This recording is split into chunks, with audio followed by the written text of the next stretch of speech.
तो बेसिकली इस वीडियो में हम देखेंगे केल्विन साइकिल के बारे में। डार्क रिएक्शन को हम बायोसिंथेटिक पाथवे भी कहते हैं। The chemical process of photosynthesis occurring independent of light. ठीक है, ये फोटोसिंथेसिस का वो पार्ट है जो लाइट के बगैर होता है and it takes place in the stroma of the chloroplast. तो ये जो है सबसे पहले एक्सप्लेन किया था मेल्विन केल्विन ने। तो दो तरह की रिएक्शंस आपको इसके अंदर देखने को मिलेंगी, that is one is called as C3 cycle or Calvin cycle and the other one is called as C4 cycle or Hatch-Slake pathway। अब अगर हम यहाँ पर C3 साइकिल की बात करें तो ये स्ट्रोमा में होता है क्लोरोप्लास्ट के। तो इसमें सबसे पहले क्या होगा कि कार्बन डाइऑक्साइड जो है वो फिक्स होती है और उसके बाद it is reduce to produce carbohydrates.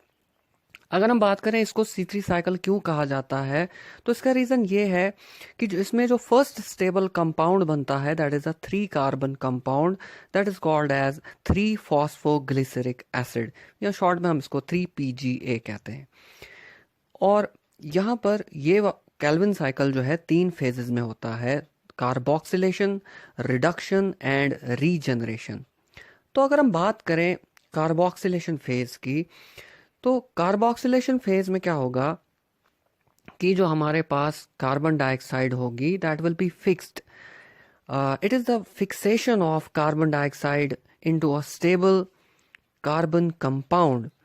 तो यहाँ पर जो एंजाइम काम करता है that is Rubisco, that is RUBP carboxylase. तो जिसकी वजह से हमारे पास जो है यहाँ पर एक 3 कार्बन कंपाउंड बनता है दैट इज 3 फॉस्फोग्लिसरिक एसिड। अब यहाँ पर होता क्या है कि एक मॉलिक्यूल जो है कार्बन डाइऑक्साइड का, it is accepted by a molecule of ribulose bis phosphate या RUBP जिसको हम कहते हैं, वो इसको एक्सेप्ट करता है and then is converted into a 6 carbon compound which is very unstable and which upon hydrolysis gets broken down into 2 molecules of 3 phosphoglyceric acid. Next step here is the reduction. Now, what happens in the reduction? 2 molecules of 3 phosphoglyceric acid are phosphorylated by 2 molecules of ATP. तो यहाँ पर हमारे पास 2 molecule जो है वो 1,3 di phosphoglyceric acid के produce होंगे और ये रिएक्शन जो है कैटेलाइज होती है in presence of enzyme phosphorylase kinase. अब यहाँ फॉस्फोग्लिसरेट काइनेस। अब नेक्स्ट स्टेप में क्या होगा कि जो 2 मॉलिक्यूल्स हमारे पास 1,3 डाई फॉस्फोग्लिसरिक एसिड के प्रोड्यूस हुए, they will be reduced to 2 with 2 molecules of NADPH2, जिसके पास हमारे पास रिजल्टेंट जो प्रोडक्ट होगा that will be 2 molecules of glyceraldehyde 3 phosphate. और ये जो है it takes place in presence of enzyme glyceraldehyde phosphate hydrogenase. तो तीसरे स्टेप में क्या होगा, there will be the regeneration of RUBP molecule. Regeneration जो है इसके लिए हमारे पास सिर्फ एक ATP रिक्वायरमेंट होती है, जिससे हमारे पास राइबोलोस मोनोफॉस्फेट जो है वो वापस जो है वो फॉस्फोराइलेट होता है इनटू RUBP। अब यहाँ पर आप साइकिल के थ्रू देख सकते हो कि एक RUBP मॉलिक्यूल जो है which the 5 carbon compound it fixes 1 molecule of carbon dioxide in presence of enzyme rubisco, जहाँ पर हमारे पास एक अनस्टेबल कंपाउंड बनता है which upon hydrolysis gets broken down into 2 molecules of 3 phosphoglyceric acid। अब यहाँ पर 3 phosphoglyceric acid जो है वो 2 ATP के प्रेजेंस में it gets phosphorylated and gets converted into 1,3 diphosphoglyseric acid and enzyme presence of enzyme kinase. Now this 1,3-di-PGA gets reduced to glyceraldehyde 3 phosphate by 2 NADPH2 molecules in presence of enzyme GP hydrogenase।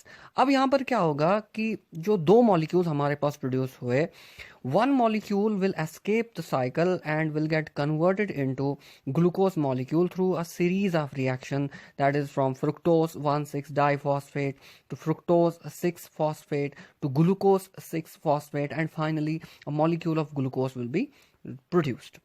The other molecule will get converted into erythrose, a 4-carbon compound, and it will be further converted into pseudoheptulose, a 7-carbon compound, and finally into RUMP, which requires one ATP molecule to get converted into ADP molecule.